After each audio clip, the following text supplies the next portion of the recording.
धीरेन्द्र कृष्ण शास्त्री कई बार व्यास गद्दी से अपने जिस मुस्लिम दोस्त का जिक्र करते हैं उसका नाम है शेख मुबारक। शेख मुबारक आज हमारे साथ मौजूद हैं। अलग अलग मुद्दों को लेकर उनसे बातें करेंगे, जानने का प्रयास करेंगे कि पंडित धीरेन्द्र कृष्ण शास्त्री से उनकी मित्रता कितनी पुरानी है और उस पुराने समय से लेकर आज तक पंडित धीरेन्द्र कृष्ण शास्त्री के अंदर कितना बदलाव आया है।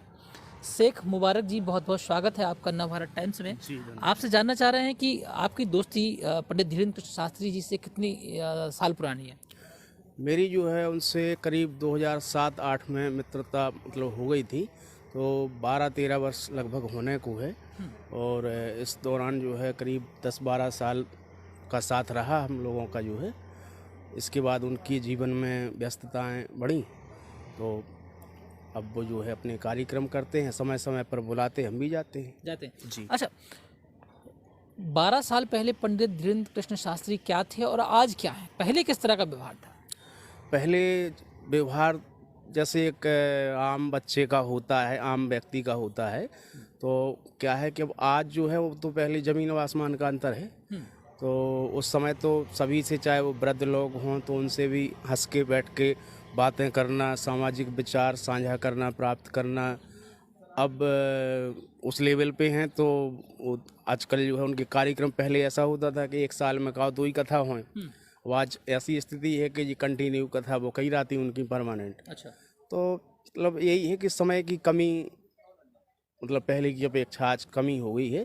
बाकी जब हम लोग मिलते हैं, बैठते हैं, तो वही सिस्टम बनता है जो पहले था इसमें। अच्छा, व्यवहार में कितना अंतर है? पहले जब बचपन में जिस तरह से आप बता रहे हैं कि 12 साल पहले, तो उस समय मैं मुझे लगता है कि शायद 15-16 साल के रहे होंगे। तो अब जैसे कि आप बता रहे हैं कि अब बहुत ज़्यादा अंतर नहीं है, लेकिन पहले किस तरह से आप लोगों के साथ व्यवहार था, कैसे घूमने जाते? तो कुछ इस तरह का वाकया आपसे जानना चाह रहे हैं। पहले क्या है कि देखिए वो फ्री रहते थे बिल्कुल, तो कई बार मैं उनको अपने साथ छतरपुर भी ले जाता था। और वैसे सांस्कृतिक कोई कार्यक्रम हुए, राष्ट्रीय कार्यक्रम, तो उनमें हम लोग सुनने देखने भी जाते थे। तो जैसे सब लोग एक समोसा का खाना, चाय का पीना, आप लोगों की तरह जीवन था। और इसके बाद जो है काफ़ी उन्होंने अपने जीवन में संघर्ष किया। और जब हम भी थोड़ा सा बिजी हो गए, तो इसके बाद हमने समय देना थोड़ा सा कम किया और वो अपने इस कार्य क्षेत्र में लगे रहे। तो अब अभी जब वो कभी याद करते हैं, वो हमारे यहाँ भी आ जाते हैं, हम तो जाते ही जाते हैं उनके यहाँ। तो ऐसा है मतलब। और उस समय जब अधिक समय था तो अधिक समय देते थे। अब आपका एक इंटरव्यू मैंने कहीं पढ़ा था जिसमें आपने ये बताया था कि पंडित धीरेन्द्र कृष्ण शास्त्री आपके साथ ताजिया देखने जाते थे, तबरुक भी उन्होंने खाया है, सजदा भी करते थे, कुरान भी पढ़ा है। तो वो थोड़ा सा जानना चाह रहे हैं किस तरह का? वो उन्होंने कुरान पढ़ा है और मेरे अंदाज से शायद आज भी उनके पास होगा वो। और उन्होंने कई बार जो है, जो गुरु होते हैं जिनसे साझा की जाती हैं धर्म ग्रंथों की चर्चाएं, उनसे साझा भी किया है। तो ये तो था मतलब ऐसे। तो ताजिया में जाते थे, किस तरह आपके साथ रहते हाँ, थे? जैसे मतलब हम लोग पहुँचे, छतरपुर में निकलता है पुरानी तहसील के पास, तो वहाँ जैसे ताजिया निकलते, तो उस समय जो रेवड़ी वगैरह चरौंजी दाना होता है तो उसका फातिया करवाते हैं। तो हमने लिया और साथ में दोनों लोग गए, तो उनने भी जो है अपना सर नवा के उनको प्रणाम किया और प्रसाद वगैरह जो होता है, तबरुक वगैरह, वो ग्रहण किया।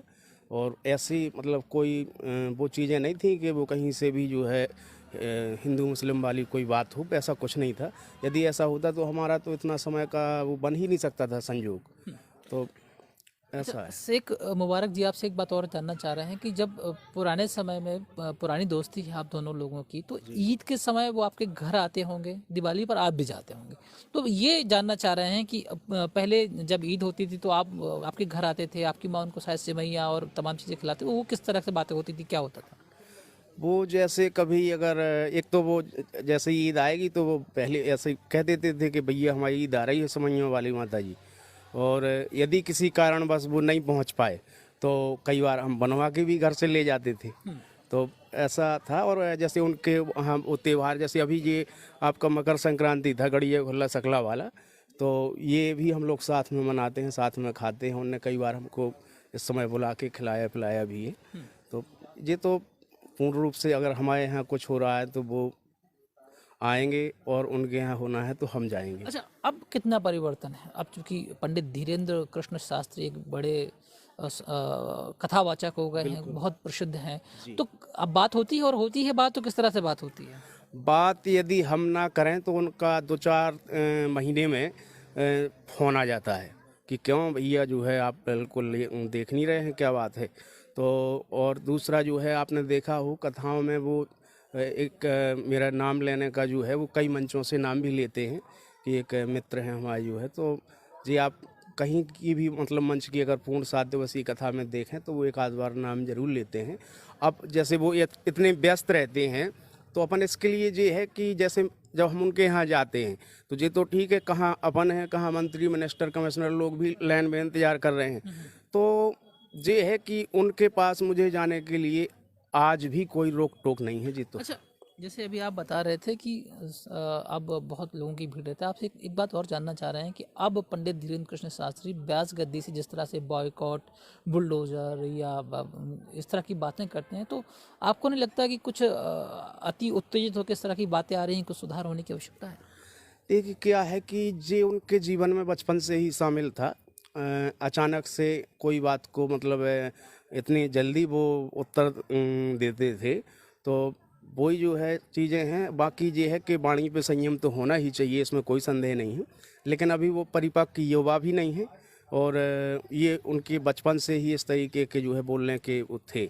लेकिन ये है कि अंदर से वो गलत नहीं है किसी भी प्रकार से। वो थोड़ा सा मौका पे भावनाओं में ज़रूर वो चीज़ को सो जाए, लेकिन अंत में जो है जब वो भी इस बात को जानते थे तो पछतावा भी करते हैं वो। ऐसा नहीं है कि यार ये ऐसा था और ऐसा जो है हमने बोल दिया है। अच्छा, तो जब वो मंचों से ऐसा बोलते हैं कि बुलडोजर, बायकॉट या जो भी हिंदू धर्म का विरोध करो उसका बायकॉट करो, बुलडोजर लेकर हम भी चढ़ेंगे, घर तोड़ेंगे, तो इस बात से शेख मुबारक कितने सहमत रहे? देखिए क्या है कि आप एक चीज़ तो बहुत अच्छे से जानते हैं कि सभी जातियों में जो है सब श्रेष्ठ नहीं है।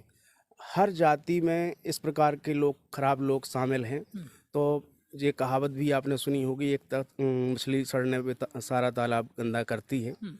तो जब शायद अभी महाराज जी की उम्र कम है, वो थोड़ा सा और जब ये करेंगे कार्य और इसके बाद उन्हें भी अंदाज़ा हो जाएगा कि हर समाज में इस तरीके के कृत्य करने वाले लोग हैं।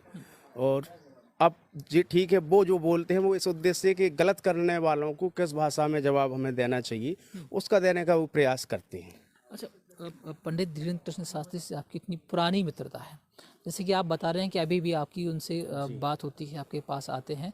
बचपन में कोई ऐसा वाक्या, कई बार वैसे वो खुद ही मंच से बोलते हैं कि मेरा एक पागल दोस्त है शेख मुबारक, जब मैं कुछ नहीं था, बहुत परेशान था, तो वो मेरी मदद करते थे। किस तरह से मदद होती थी, क्या वाक्या है? अब आपने देखा होगा कि एक अपने मतलब हर एक जो श्रेष्ठ गुरु हैं वो भी इस बात को और आपने देखा होगा जैन मुनि में आचार्य प्रफुल्ल सागर जी महाराज हैं, वो इस बात को गुनगुनाते हैं कि दुनिया के सारे रिश्ते एक अपनी अपनी कीमत लिए हैं, लेकिन मित्रता का रिश्ता एक ऐसा है जो अनमोल है। तो अब पहले किताबों में भी ये बातें देखी होंगी आपने कि सच्चे मित्र की 4 कहानी लिखें, या मतलब जो है तो अपना उत्तरदायित्व बनता था उनके प्रति। वो उस समय बिल्कुल आर्थिक स्थिति से कमज़ोर थे, एक छोटा सा कमरा था, उस पर चादर था, उसमें भी पानी चूता था। तो जब देखा कि इनका जो है समाज के प्रति ये अच्छा कार्य कर रहे हैं, सभी को साथ लेके चल रहे हैं, तो अपन जिस लायक हों या थे उस समय तो अपन ने हेल्प की है उनकी। विवाह सिस्टर का उनका जो किया था उसमें 20,000 रुपये की आवश्यकता पड़ी थी, तो वो भी अपन ने दिए थे, हालांकि उन्होंने वापस भी कर दिए थे फिर। तो जीवन का ये जो है सहयोग से ही 4 दिन का जीवन एक दूसरे से बीतता है हमारे हिसाब से। तो वही चीज़ें हैं। ठीक है, तो ये शेख मुबारक हैं। शेख मुबारक पंडित धीरेन्द्र कृष्ण शास्त्री के बचपन के मित्र हैं, बल्कि अभिन्न मित्र हैं। आज भी पंडित धीरेन्द्र कृष्ण शास्त्री उनसे न सिर्फ मुलाकात करते हैं, बल्कि समय ना होने पर कई बार फ़ोन से भी बात करते हैं। पंडित धीरेन्द्र शास्त्री शेख मुबारक की कई बार व्यास गद्दी से कथा के दौरान चर्चा करते हैं कि उनका एक दोस्त है शेख मुबारक। तो शेख मुबारक ये दोस्त हैं जिनसे हमने आपकी अभी कुछ देर पहले मुलाकात कराई है। शेख मुबारक इस बात को मानते हैं कि पंडित धीरेन्द्र शास्त्री में अभी परिपक्वता की थोड़ी सी कमी है, समय के साथ सब कुछ ठीक हो जाएगा। जिस तरह के वो भाषण देते हैं, जिस तरह के वो बयान देते हैं या व्यास गद्दी से बोल देते हैं, कई बार उनको खुद बाद में पछतावा भी होता है। तो ये शेख मुबारक का कहना है कि धीरे धीरे सब कुछ ठीक हो जाएगा। हालांकि वो जिस तरह की बातें बोलते हैं वो कई बार अति उत्तेजना में बोल जाते हैं और बाद में उन्हें खुद इस बात का दुख होता है। छतरपुर से नवभारत टाइम्स के लिए जयप्रकाश।